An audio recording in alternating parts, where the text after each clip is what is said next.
오늘 하나님께서 주시는 말씀 로마서 1장 14절부터 17절까지 그리고 16장 25절입니다. 로마서 1장 14절부터 17절까지 우리 한 절씩 교독하도록 하겠습니다. 로마서 1장 14절부터 제가 먼저 읽고 교독하고요. 16장 25절을 함께 합독하겠습니다.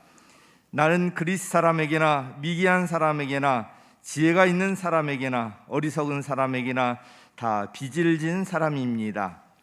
그러므로 나의 간절한 소원은 로마에 있는 여러분에게도 복음을 전하는 일입니다. 나는 복음을 부끄러워하지 않습니다. 이 복은 유대 사람을 비롯하여 그리스 사람에게 이르기까지 모든 믿는 사람을 구원하는 하나님의 능력입니다. 하나님의 의가 복음 속에 나타납니다. 이 일은 오로지 믿음에 근거하여 일어납니다. 이것은 성경에 기록한 바 의인은 믿음으로 살 것이다 한 것과 같습니다. 아멘. 16장 25절 합독하겠습니다. 하나님께서는 내가 전하는 복음 곧 예수 그리스도에 관한 선포로 여러분을 능히 튼튼히 세워주십니다. 그는 오랜 세월 동안 감추어 주셨던 비밀을 계시해 주셨습니다. 아멘. 할렐루야. 지금 전 세계는 코로나로 인해 가지고 난리를 만나서 고통을 겪고 있는 중에 우리를 보호하시고 지켜주신 하나님께서 오늘 저와 여러분을 이 복된 자리 주님의 날 일부 예배에 참석할 수 있도록 은혜 베푸시고 축복해 주신 하나님께 감사, 찬송, 영광을 돌려드립니다. 그리고 참석하신 여러분 한 분 한 분 위에 한없는 주님의 은총과 복이 넘치기를 주의 이름으로 축복합니다.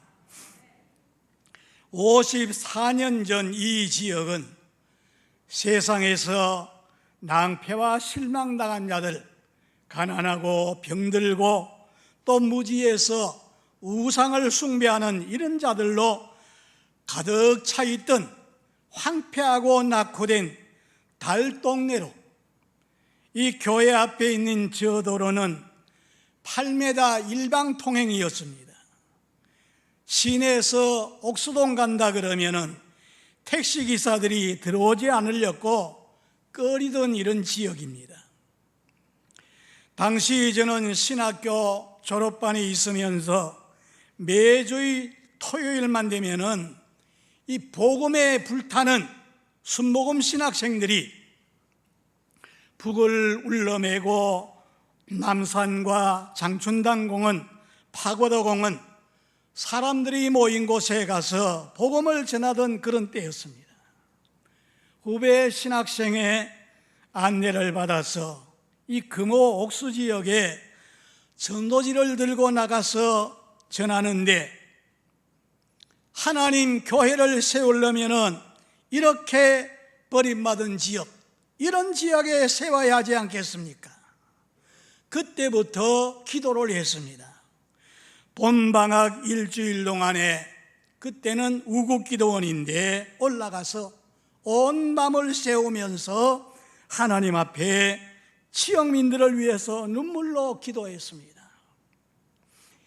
죄악의 그물에 걸려서 스스로 빠져나올 수 없는 저 영혼들, 허탄한 우상을 숭상하고 악한 영 사탄에게 사로잡혀서 한없이 고생하다가 결국 지옥으로 끌려가는 저 영혼들을 구원하려면은 무릎 꿇을 수 있는 장소를 하나 주셔야겠습니다. 거기에서 교회를 시작하겠습니다.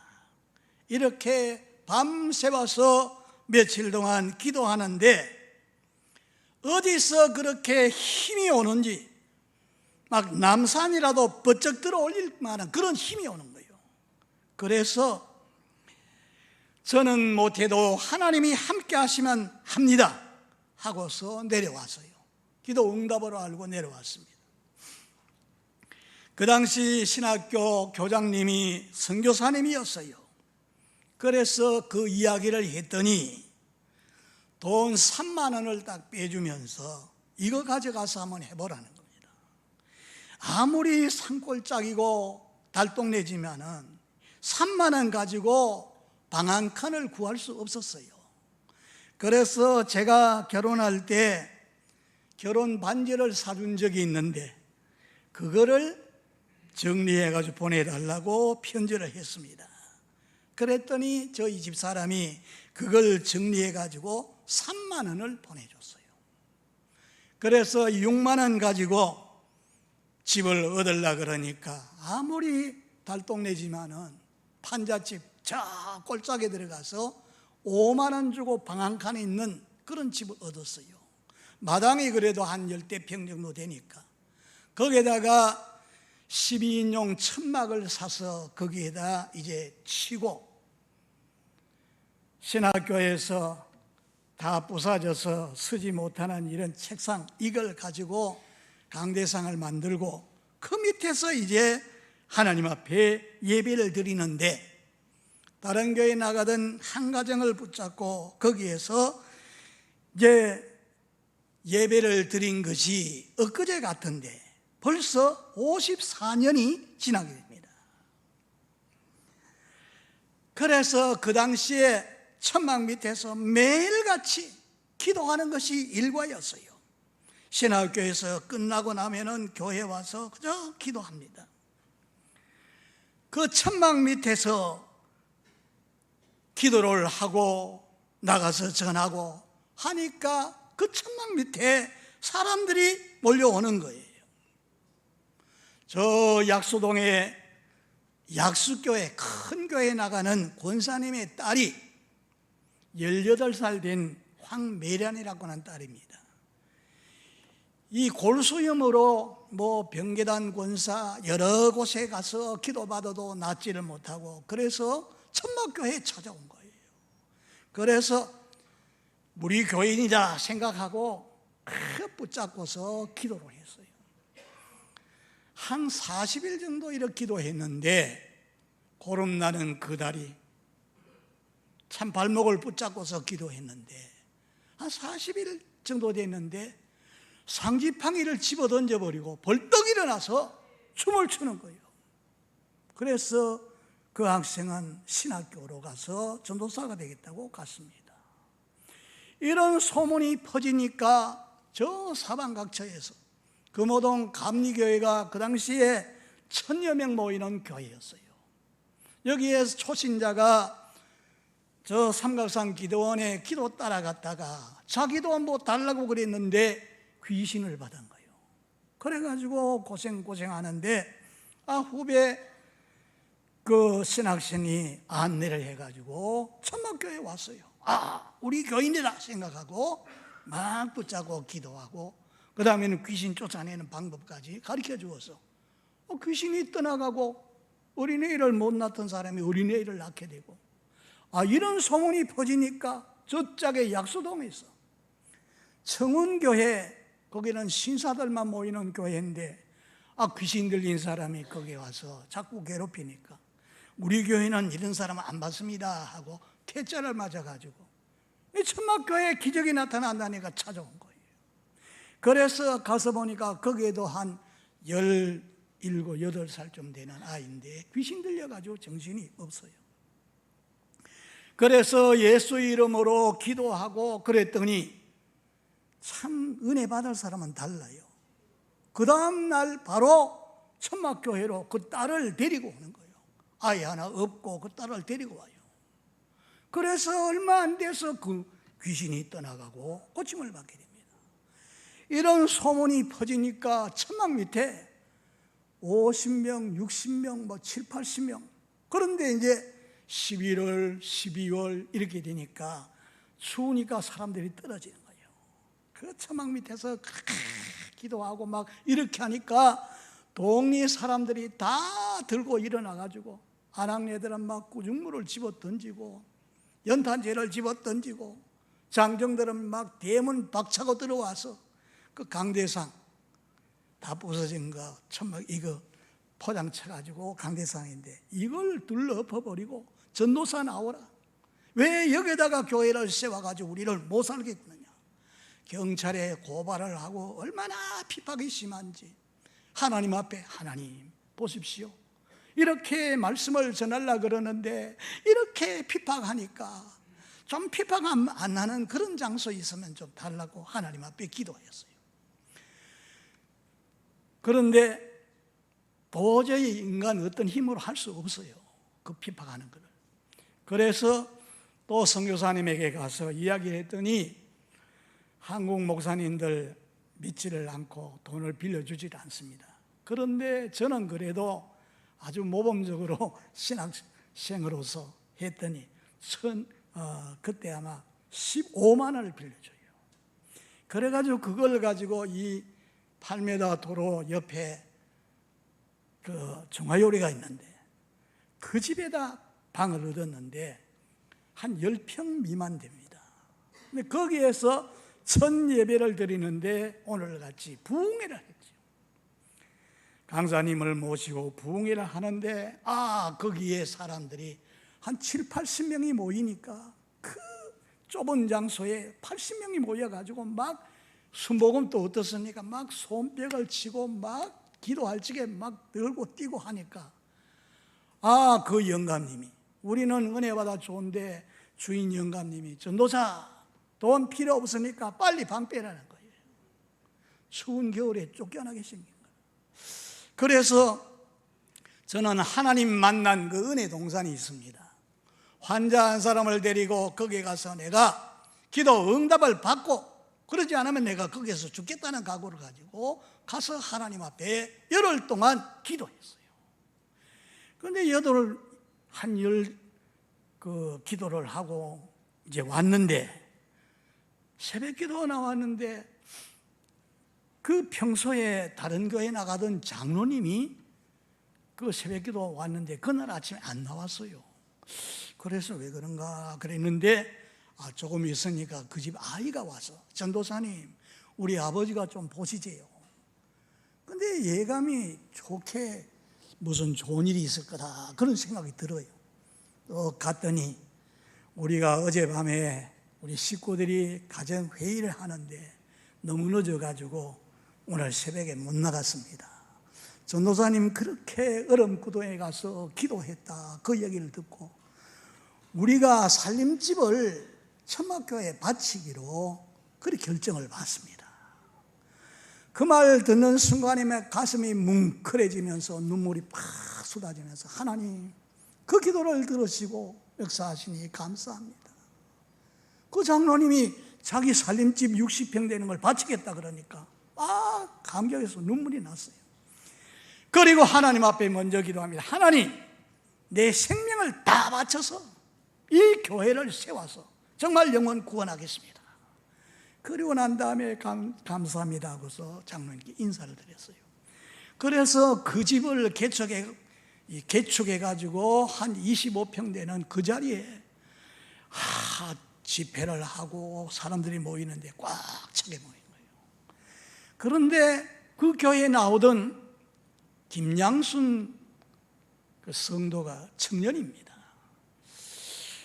새들어 살면서 그렇게 열심히 나와서 반주해주고 이래서 이제 구역 예배를 그 집에 딱 가서 드리는데 거기가 어딘가 하면은 여기에서 한 700m 떨어진 옛날 빨간 벽돌 그 집입니다.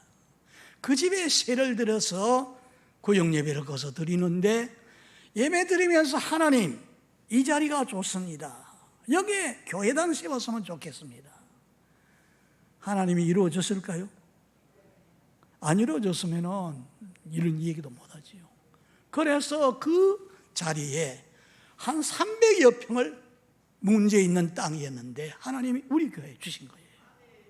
그래 거기에서 늘리고 이렇게 해가지고서 교회가 그때는 벌써 사람들이 많이 모였지요. 거기에서 5월달 되면 이 교회 총동원 주일을 이 기념주일에 하게 됩니다. 거기에서 할 때 그게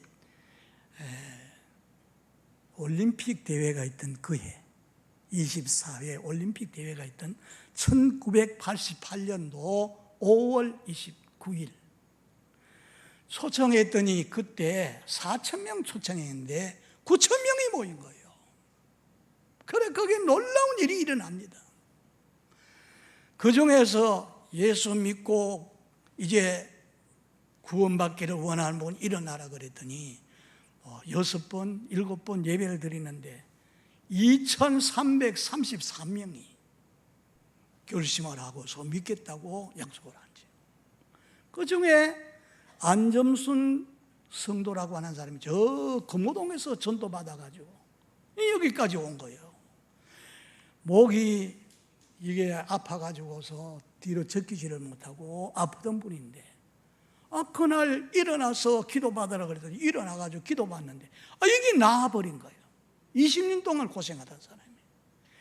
그러니까 금호동에서 이 옥수교회에 올라니까 좀 멀죠. 교회는 다 같은 줄 알고 갔더니 감리교회에 갔어요. 나중에 보니까 자기 고침받은 교회가 아니니까 다시 찾아온 거예요. 그래서 저 인천으로 이사 갔다가 다시 교회 쪽으로 가까이 와서 한 13년 더 사시다가 하나님 앞으로 가셨습니다. 이 5월달 되면은 이 성령 강림주의를 전후해가지고 우리는 꼭 1년에 한두 차례씩 꼭 그렇게 총동원주일로 다 동원해가지고서 모여서 하나님 앞에 예배드리는 그런 큰 잔치가 있었습니다. 이 옥수동이 참 그렇게 지금도 아마 그 연등이 있지요. 울고불고 전부 다 이런 깃발로 가득 차 있던 동네입니다. 그런데 교회가 그렇게 해서 일어나고 나니까 이 옥수 지역에 교회가 15개가 세워졌어요. 하나님이 놀라운 축복을 하신 거죠. 그래서 이 뒤에 판잣집이 다 흘려나가고 붉은 깃발 이런 게 다 없어지고 이게 13번이나 있었어요. 다 흘려나가고 이런 사람 다 쫓겨나가고. 그래서 지금은 이렇게 서울에서도 제일 잘 사는 그런 동네, 이런 아파트가 들어서게 되니까 사람들이 와서 보고는 이 달동네가 천지개벽이 됐다 그러면서 아마 여기에 사시는 분들 다 그렇게 축복받고 이렇게 사신 겁니다. 하나님의 말씀을 전할 때 이런 놀라운 일들이 일어나게 되는데 오늘 여기 말씀해 보면은 그래서 성경은 때를 얻든지 못 얻든지 복음을 전파하라고 명령하고 있습니다. 너희는 온 천하에 나가서 만민에게 이 복음을 증거하라고 명령했습니다. 사람들이 어렵게 살던 때는 잘 믿고 따라오는 거예요. 북치고 앞에 가면은 다 아이들이 따라와가지고 그때는 막 주일학교 아이들이 꽉 차게 되고 이렇게 되졌는데 좀 잘 살게 되니까 이게 전도가 안 되는 거예요. 그래서 이 복음은 전할 때 받아들이지 않고 반대하고 핍박하고 잡아가두고 죽인다 할지라도 복음을 전해야 됩니다. 왜 복음을 전해야 되느냐? 그 이유를 지금 14절에 말씀하셔서 보세요. 헬라인이나 야만이나 지혜 있는 자나 어리석은 자에게 다 내가 빚진 자라. 이 말씀을 기록한 사도 바울은 원래 유대교인으로 기독교 뿌리를 뽑아 없애기 위해서 작정하고 나선 사람이지요. 그래서 교회를 핍박하고 하던 대박해자였습니다. 저 다마스커스로 거기에 예수 믿는 사람이 있다는 정보를 듣고서 사람들을 잡기 위해서 그리로 달려갑니다. 그런데 저 공중에서 소리가 들립니다. 사울아 사울아 네가 어찌해서 날 핍박하느냐? 주여 누구십니까? 나는 네가 핍박하는 예수다. 네 발로 가시를 차면은 아프지 않느냐? 예수 믿는 사람 핍박했는데 그 주인 되신 예수님이 살아계셔서 부활하신 주님이 거기에 지금 말씀하시는 거예요. 그래서 그 지역을 위해서 기도하던 이 아나니아라고 하는 목사님이 계시는데 안수를 받으니까 3일 동안 보지 못하던 눈이고만 앞을 보게 되고 광명한 세계를 볼 수 있게 되었어요. 그래서 살아계신 하나님을 만나고 변화되어서 복음 전하는 전도자가 되었습니다. 그래서 바울은 이 복음의 빚진 의식을 가지고 모든 사람, 심지어는 원수의 나라 로마에까지 복음을 전한다 그랬습니다. 우리 구원받은 자들은 다 복음의 빚진 자들입니다.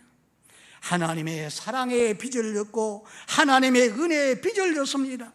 내가 하나님 떠나서 어두컴컴한 데서 갈 길을 찾지 못하고 방황할 때 빛을 비춰주시고 예수님이 길이 되어 주심을 알려주시고 그 바른 길로 인도해 주셨습니다. 하나님의 생명에서 떠나서 내 영혼이 허물과 죄로 죽어 있을 때 예수 믿음으로 생명을 다시 얻게 되고 영원한 생명을 얻어서 누리게 되는 겁니다. 내가 병들었을 적에 고쳐주시고 죄책에 눌려 신음할 때 내 모든 죄짐을 다 벗겨주시고 인생살이가 너무나 고달프고 지치고 쓰러질 때 절망에 빠졌을 때 산 소망을 주시고 사랑에 빚지고 은혜에 빚을 줬으니 그 빚을 갚기 위해서 복음을 전한다 그렇게 말했습니다. 그리고 16절 말씀해 보니까 내가 복음을 부끄러워하지 않고 전함은 복음은 유대인이나 헬라인이나 모든 믿는 사람을 구원하는 하나님의 능력이 있다. 하나님의 의가 이 복음 속에서 나타나는데 오직 믿음으로 구원을 받는다고 말씀하고 있어요. 특히 이 사도 바울은 로마서 16장 25절에 내가 전하는 복음이라 그랬는데 이거를 개역 개정해서 보니까 한번 띄워주시겠습니까? 하나님께서는 내가 전하는 복음 곧 예수 그리스도에 관한 선포로 여러분을 능히 든든히 세워주십니다. 그는 오랜 세월 동안 그 감추었던 비밀을 계시해 주었다고 말합니다. 나의 복음이라고 하지 않습니까? 그래서 오늘 이 나의 복음, 내가 지금 전한 복음이 무언가 지금 그것을 말씀드리려고 합니다. 저는 지난 54년 동안 내가 전한 복음, 나의 복음, 첫째는 중생의 복음을 전했습니다. 요한복음 3장 3절에서 5절에 있는 말씀인데 오늘 많은 사람들이 종교는 같다 그러면서 취향에 따라 가지고 액세서리로 하나 선택해서 종교의식을 따라서 살면 된다고 생각하고 그렇게 신앙생활하는 사람이 많습니다.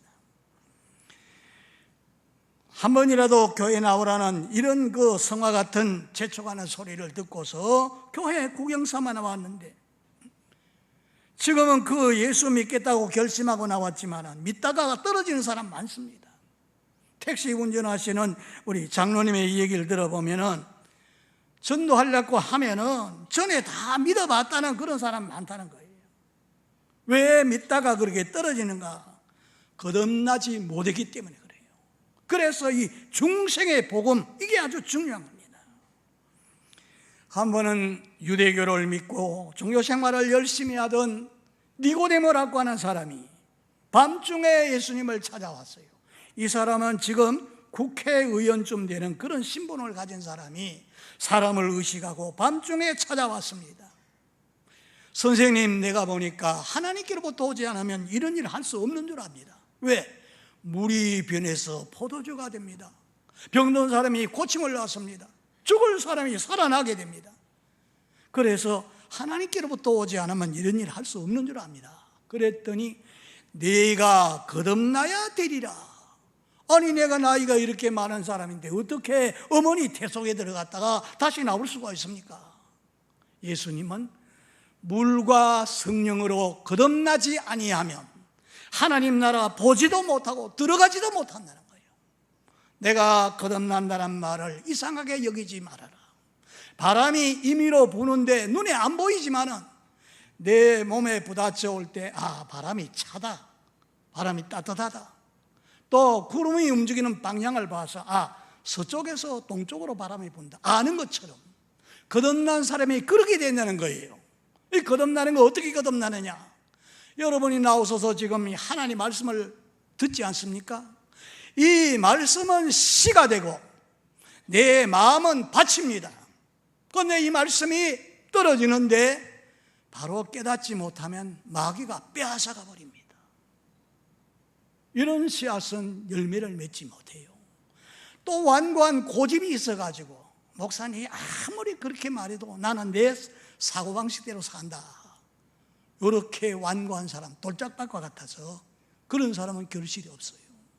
또 세상에 살아가는데 염려, 근심, 걱정 이런 것들이 꽉 차 있는 사람은 하나님 말씀을 제대로 안 받습니다. 다 흘러가는 거예요. 그걸 결실을 맺지 못합니다. 그러나 오늘 이 코로나 이런 상황에 어렵지만 마스크를 끼고 이런 자리에 나올 수 있는 여러분은 다 복음의 씨앗이 여러분 마음밭에 떨어져서 지금 열매를 맺기 때문에 이렇게 나오신 줄 믿습니다. 그래서 이제 이렇게 해서 이제 예수를 믿고 거듭난다, 중생한다는 말씀이 거듭나서 그래서 이제 하나님 자녀가 되고 영원한 생명, 영생 얻어서 하나님 앞에 가게 되는 겁니다. 저는 목사로서 이 화장터에 자주 갑니다. 가보면은 죽은 사람의 시신을 관 속에 넣고 그 이름을 딱 쓰고 그 다음에 그 위에다가 유골을 담는 이런 함을 하나 딱 올려가지고 들어오지요. 화장실에 이제 들어가는데 뒤에서 막 이제 친척되는 분들, 뭐 식구들이 다 따라오면서 막 통곡하고 울지요. 어찌할꼬. 그런데 보면은 어떤 때는 나이 많은 분, 어떤 때는 젊은 분, 어떨 때는 어린아이까지 사진을 가지고 이렇게 들어오거든요.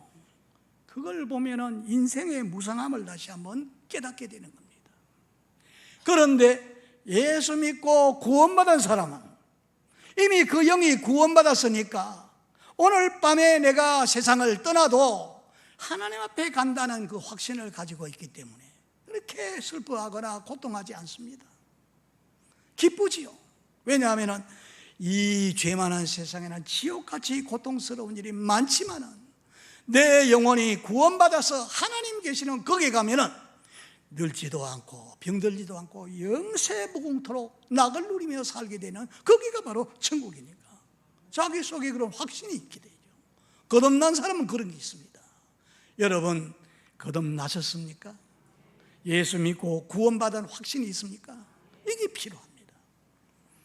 미국의 닉슨 대통령 재임 시에 워터게이트 사건, 큰 사건이 있었어요. 그때 보좌관이었던 척 콜슨이라고 하는 사람이 감옥에 들어갔어요. 들어갈 적에는 죄수로 들어갔습니다. 그런데 감옥 안에 목사님들, 전도사 이런 분들이 와서 복음을 전하는데 그 복음을 놓치지 않고 그대로 받아들인 거예요. 그래서 자기는 예수를 믿고서 완전히 새 사람이 되는 겁니다. 거기서 자기는 아나무인격으로 보좌관으로 있을 적에 그러던 사람인데 감옥 안에 들어가서 말씀을 듣고 자기가 너무 나쁜 사람이고 죄 많은 사람인 걸 알고 회개를 하고 예수님을 영접하고 거듭났어요. 그래서 그가 그 안에서 교도소 안에서 본 어게인이라고 하는 책을 썼습니다. 거듭남이라고 하는 책이지요. 이 책이 베스트셀러가 돼가지고 그저 교도소에 다니면서 말씀을 전하고 출소하자마자 그는 좋은 자리에 다 오라고 하지만 가지 않습니다. 그는 천국 교도소를 방문해 가면서 자기를 거듭나게 하시고 구원해 주신 그 예수를 전하는 거예요. 이래가지고 그 사람이 기독교인으로서 최고인 템플턴 상까지 받게 되었습니다. 하나님께 거듭났다, 중생했다, 하나님 자녀가 되었다, 죄 사함 받았다, 구원받고 영생 얻었다, 이게 다 같은 말입니다. 여러분, 예수를 믿음으로 거듭나는 이 복이 함께하기를 주의 이름으로 축복합니다. 니고데모처럼 첫 콜슨처럼 거듭나는 복이 여러분과 함께하기를 주의 이름으로 축복합니다. 두 번째, 성령 세례와 성령 충만의 복음을 전했습니다. 사도행전 1장 4절에서 5절, 8절. 이 복음을 믿으면 좋겠다고 생각하고 결심하고 교회 나와서 신앙생활 하다가 그만 어려운 일이 있으면 낙심하고 물러가고 떨어진 사람 많아요. 왜 그러냐? 그 당시에 참 예수 믿고 떡 얻어먹고 병 고침 받고 이렇게 따라가던 사람이 예수님이 십자가에 못 박혀 돌아가실 때는 다 막 떨어져 나가지 않습니까? 그와 같이 지금도 그렇습니다. 자기에게 불리한 일이 생기고 어려운 일이 있을 적에는 그만 멀리하고 떨어져 나가는 겁니다. 그래서 20세기의 최대 전도자 빌리그레함 목사님, 이제 세상을 떠났습니다마는 그가 그런 말을 했습니다. 오늘 미국 신자 가운데 95%가 신앙생활을 바로 못한다는 거예요. 그 이유는 성령 충만하지 않고도 신앙생활을 할 수 있다고 믿기 때문에 그렇다. 그러니 기도할 것은 성령 충만하기 위해서 기도하라는 거죠. 그러면서 그가 그런 말을 합니다. 언제나 자기를 향해서 빌리, 너는 지금 성령으로 충만한가? 이런 질문을 던지고 늘 성령 충만하기 위해서 기도하고, 그러니까 세계 최대 전도자가 된 거죠. 오늘 신앙생활을 바로 하려면 하나님의 성령으로 충만해야 돼요. 그래야만 하나님 사랑, 이웃 사랑, 큰 계명을 실천할 수 있습니다. 주님 지상 최대의 명령인 모든 족속에게 나가서 이 말씀을 전파하라. 우리 믿는 사람에게 다 주신 명령입니다. 이거를 감당하려면 성령으로 충만할 때 성령께서 그 힘을 주십니다. 나가서 전할 수 있도록 힘을 주시는 거죠. 예수님이 부활하시고 난 다음에 제자들에게 나타나셨어요. 거기에 제자들이 모였는 가운데서 그런 말을 합니다. 며칠 동안 계셨는가 하면은 40일 동안 이 땅에 계시면서 거기에 모인 제자들에게 세례 요한은 회개하기 위해서 물세례 주었는데 앞으로 여러분은 예루살렘을 떠나지 말고 기다리고 있으면 하나님의 성령을 받게 된다. 사도행전 1장 8절입니다. 성령 받으면 권능을 받게 되고 예루살렘과 유다와 사마리아 땅끝까지, 그러니까 가까운 데서 먼 데 이르러 증인되리라고 말씀했어요. 그래서 그 제자들 예수님 부활 승천하실 적에는 한 500여 명이 다 봤는데 다 자기 볼일 보러 가버리고 120문도가 모였어요. 모여가지고 마음을 같이 하고 큰 목적을 같이 하고 하나님 앞에 열흘 동안 간절히 기도하는데 오순절날 되니까 갑자기 바람 같은 성령이 막 몰아칩니다.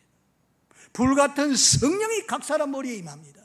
성령이 임하게 되니까 막 다른 방언을 말하게 됩니다. 사람들은 막 술 취한 사람 같이 비틀거리니까 술 취했다 그러는데 오전 시간인데 누가 술 취했다 그러느냐? 이거는 술 취한 것이 아니라 요엘 선지자가 말한 대로 말세 모든 육체에게 하나님의 신을 부어준다 그랬다. 그 성령을 받아서 이렇게 된다. 그러면서 나가서 전하니까 하루에 3,000명, 5,000명씩 막 죽기로 돌아서는 거예요. 그리고 막 로마에서 얼마나 핍박을 합니까? 그렇지만은 우리를 죽인다 해도 우리는 보고 들은 것을 전하지 아니할 수 없다고 나가서 담대하게 전하지요. 그래서 많은 사람이 죽기로 돌아와서 이게 전 세계에 퍼져서 기독교인이 지금 22억이 넘는 사람들이 예수 믿는 사람이 된 겁니다. 성령을 받으니까 믿어지게 되지요. 지난주에 그 복술서에 나와서 얘기하잖아요. 자기는 무당 그런 집안에서 살았는데 예수 믿고 자기가 확실히 하나님 살아계심을 알게 되고 하나님의 신을 받고 나니까 믿어지는 믿음. 여러분, 성령을 충만히 받으면 믿어지는 믿음, 의심나는 게 없고 다 믿어지는 거예요. 그래서 나가서 전하는데 오늘 여기에 사도 바울이 지금 그렇게 말하는 겁니다. 지금 한 청년이 이 좋은 머리 가지고 과학자가 되겠다 그러면서 이런 꿈을 가지고 미국에 유학을 갔어요. 그런데 예수 믿는 유학생들이 와서 자꾸만 교회 나가자는 거예요. 그래서 이 정신 돌았다고 그렇게 값비싸게 와서 유학을 하는데 언제 시간이 있어서 교회 나가느냐고 미쳤다 그러고 거절했어요. 그런데 자기 아내 되는 사람이 믿다가 거기에 가서 남편 따라서 안 믿고 이러니까 너무나 괴로워가지고 교회를 나가서 하나님 앞에 기도를 간절히 합니다. 그러니까 그 교회 목사님이 신방을 왔어요. 와가지고 예배를 같이 드리자 그러는데 자기는 싫은데 예배를 드리는데 목사님이 형제님은 죄인입니다. 죄를 회개하고 하나님의 성령을 받으면 다 이게 믿어집니다. 그러니까 화가 나가지고 아니 목사님 지금 당신 말한 거 책임지겠어요? 만약에 하나님이 살아 계신다면 그렇게 하지만은 자기는 하나님이 안 계신다는 거죠. 그러면서 그러면 목사님 내가 1년 동안 그러면 목사님 교회 나가서 믿어보겠습니다. 믿어주는 거예요. 그래서 나가서 자기가 성경 공부하는 반에도 참여하고 뭐 정규 예배, 뭐 구역 예배 다 참여했어. 왜냐하면 좀 알아가지고서 이 목사를 좀 혼내주기 위해서 만약에 목사 말한 것이 틀린다면은 당신 각오하세요. 내가 벤또밥 사들고 와서 예배당에 들어오는 문 앞에 딱 지키고 서 있다가 사람들 못 들어가게 그렇게 할 거예요. 그러면서 그 알기 위해서 막 예배에 빠지지 않고 다 참석을 하는데 심지어는 새벽기도까지 갑니다. 이민교회에서는 새벽기도 나온 사람이 없어요. 한 사람 놓고 목사가 막 설교를 막 땀을 흘리면서 하는데 이제 거기에서 자기가 정말로 죄를 회개하게 되고 회심의 눈물을 흘리고 하나님의 성령을 이제 받게 되는데 한 번은 새벽기도 하는데 목사님이 자기 머리에다 손을 얹고서 안수기도를 하는 거예요. 그러니 목사님이 어떤 철판을 가지고 거기 와서 막 누르는 줄 알았어요. 그래서 막 꺼부리는데 좀 더 있으니까 막 목사님이 자기 머리 위에 올라 앉아서 막 눌리는 것 같아. 이러면 안 되는데 이러면 안 되는데 허리가 꼬부라지는데 그러면서 땅바닥에 쓰러졌어요. 쓰러져 가지고 내 허리 부러지네 그러면서 막 말을 하는데 알라카카타파파 뭐요? 방언이 막 입에서 나오는 거예요. 그래가지고 성령 충만 받고 그는 완전히 회개하고서 돌아서서 이제 복음 전하는 전도자가 되는 거예요. 지금 건국대학에 와서 건국대학의 주임 교수로 있다가 나중에는 학장이 되어서 그분이 지금 CBS 방송국 아마 그 토요일 6시부터 아마 설교를 하는데 얼마나 많은 사람들이 가서 은혜를 받고 병고침 받고 이런 일들이 일어나고 있습니다. 여러분 예수 믿으면 반드시 성령 세례, 성령 충만 받아야 의심이 가지 않고 다 믿어지게 되는 거예요. 이 사도 바울이 지금 보세요. 에베소 교회에 가서 사도행전 19장에 보니까 사람들이 찬송하는 거나 기도하는 거나 말씀 받는 태도를 보니까 이 사람들은 아직 못 받은 것 같아. 그래서 여러분 믿을 때 성령 세례 받았습니까? 물어보면 우리는 성령이 있음도 모른다 그래요. 그럼 무슨 세례 받았어요? 아볼로가 주는 물 세례 받았습니다. 그래서 거기에서 설교 방향이 이제 달라집니다. 세례 요한은 회개하기 위해 물 세례 주지만은 하나님은 불세례 성령을 준다고 하지 않았냐. 그러면서 이제 거기에 모인 사람들에게 막 안수 기도를 하니까 모인 사람들이 한 12명쯤 되는데 그 사람들이 다 성령 은혜 받았어요. 그래서 2년 동안 모여가지고 막 기도하니까 전도문이 열려지게 되고 많은 사람을 주께로 인도하는 이런 역사가 일어났어요. 거듭나야 되고 성령 세례, 성령 충만 받아야 신앙생활을 바로 할 수 있습니다. 그 다음에 세 번째로 제가 전한 복음, 천국 복음을 전파했습니다. 하나님의 아들 예수님이 이 땅에 오셔서 전하는 것은 바로 하나님 나라였어요. 이 공적 사역을 하기 전에 요단강에서 세례받고 올라올 때에 성령이 비둘기같이 임합니다. 성령이 충만히 임하게 되고 음성이 들리지요. 이는 내가 사랑하는 아들이다. 그리고 그 다음에 마태복음 4장에 보면은 성령에 이끌려서 마귀시험을 받지요. 이런 일을 하는데 방해하는 자는 사탄이라는 것을 알려주신 겁니다. 그래서 떡이 되게 해서 만들어 먹으라, 뛰어내리라, 내게 절만 한번 해라. 그 모든 시험을 예수님은 말씀으로 다 물리치고 이제는 성령이 충만한 가운데 나가서 회개하라, 천국이 가까이 왔다, 나가서 전하지 않습니까? 말씀을 전할 때 많은 사람들이 다 주께로 돌아오고 병든 사람, 눌린 사람, 이런 사람 다 나오는데 성경이 그렇게 말합니다. 주의 영이 내게 임했으니 가난한 자에게 복음이 전파되어지고 또 눌린 자가 자유함을 얻게 되어지고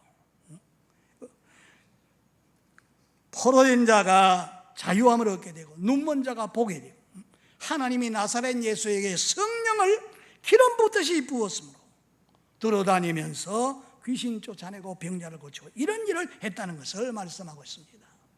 여러분, 천국 복음을 전파할 때 이런 일들이 일어나게 되는 거죠. 성경을 보면은 하나님 잘 믿는 사람들은 다 복을 받는 거예요. 노아 8식구 보세요. 온 세상에 하나님의 물심판으로 다 죽는데 그 8식구들은 방주 안에 들어가서 보호를 받고 하나님의 복을 받습니다. 아브라함의 자손들 보세요. 아브라함 우상숭배하던 사람인데 하나님을 섬기니까 그 후손들이 전부 다 복을 받고 이스라엘 백성들이 다 그 후손 아닙니까? 그래서 하나님을 이렇게 섬길 때 양식과 물의 복을 나리고 재물 얻을 능을 주시고 병을 치료하십니다. 나는 너를 치료하는 자라 그랬는데 전 뉴욕에 폐암, 사기, 그래서 병원에서는 다른 약이 없다는 거예요. 왜냐하면 엑스레이 찍고 뭐 그런 거 하게 되면 더 병이 심하게 되니까 죽는다는 거예요. 그래서 이 부인이 나는 죽음에 대한 준비가 다 됐으니까 언제 죽겠냐고, 얼마나 더 살겠냐고 물어보니까 일주일 혹은 한 달, 3개월 넘기는 것은 불가능하다는 거예요. 그리고 6개월은 못 넘긴다는 겁니다. 그래서 감사합니다 인사를 하고 나오면서 하나님 앞에 기도합니다. 하나님, 나는 의사가 사형언도를 내리지만 나는 그걸 받아들이지 않고 하나님이 선언하는 말씀을 내가 그대로 믿습니다. 병자에게 손 얹으면 나으리라. 믿음의 기도는 병자를 구원하리니 주님이 저를 치료하신다고 했습니다. 그리고 주님이 채찍에 맞음으로 나았다 그랬으니 나는 나았습니다. 그리고 이제 기도를 하는데 나았다는 증거는 없어요. 하나님 말씀밖에 없는 거예요. 그래서 그 진리의 말씀을 붙잡고 하나님 앞에 기도하면서 매일같이 그렇게 합니다. 그래서 뭐 힘이 없어 곧 다 죽게 되는데 막 백절불굴의 이런 신앙을 가지고 막 하나님 앞에 기도하지요. 그래서 3개월이 지나게 됩니다. 그런데 마귀가 와서 너는 바보야, 이제 곧 죽는 거야, 네가 그렇게 믿으면 안 돼, 막 사탄이가 자꾸 거짓말하는 거예요. 그러나 나는 진리의 말씀, 하나님이 선포한 말씀을 내가 믿는다. 채찍에 맞음으로 나았다 그랬으니 나는 나았다. 이런 건 이제 싸우는 거예요. 그 4개월이 지나 6개월이 딱 지나는데 통증했던 것이 다 없어져 버리고 씻은 듯이 깨끗하게 되진 거예요. 그래서 너무나 감사해서 막자에 간증을 하게 되고 이제 전에 그 유명한 의사 네 분이 그런 결론을 내렸는데 그 병원에 찾아갔어요. 가서 보더님은 어떻게 왔냐고. 내가 전에 여기 와서 곧 죽는다 그래서 그런데 내가 하나님 앞에 기도하고 이렇게 나와가지고 한번 검사 받으러 왔습니다. 그래서 검사를 다 해보더니 흔적이 없는 거예요. 아팠던 흔적도 없는 거예요. 그래서 어떤 분이 이렇게 고쳤냐고 막 의사가 놀라는 거예요. 그래서 그 이야기를 다 해주었습니다. 당신들은 내가 죽는다고 선언했지만 하나님 앞에서 내가 진리 말씀을 믿고 이렇게 해서 내가 이 치료를 받았습니다. 의사가 눈물을 흘리면서 감격하면서 하나님이 그렇게 치료하시는 것을 이제 전하게 된 거지요. 사랑하는 성도 여러분, 오늘 예배를 앞에 순서가 많아가지고 너무 늦게 지금 시작해가지고 설교할 거는 많은데 다 못하겠어요. 그냥 내가 복음 전한 거 거듭나는 복음, 성령 세례, 성령 충만 이거 받아야 돼요. 그리고 하나님은 치료하시는 분, 이 말씀을 꼭 믿으시고 그대로 그 복을 받아서 누리는 저와 여러분 되시길 바랍니다. 이 코로나로 인해 가지고 약 3년 동안 5억이 넘는 사람이 이 전염병에 감염되어서 지금도 계속되고 있지 않습니까? 그리고 630만이 넘는 사람들이 죽었어요. 그 중에서 하나님의 은혜로 저와 여러분 살아서 오늘 이 자리에 나오지 않았습니까? 용케 하나님의 은혜로 살아나서, 그러니 우리는 하나님 앞에 감사하면서 이 복음을 다른 사람에게 전해서 그들도 이 복을 받아 누리게 살도록 이런 축복이 여러분과 함께 하기를 주님의 이름으로 축복합니다.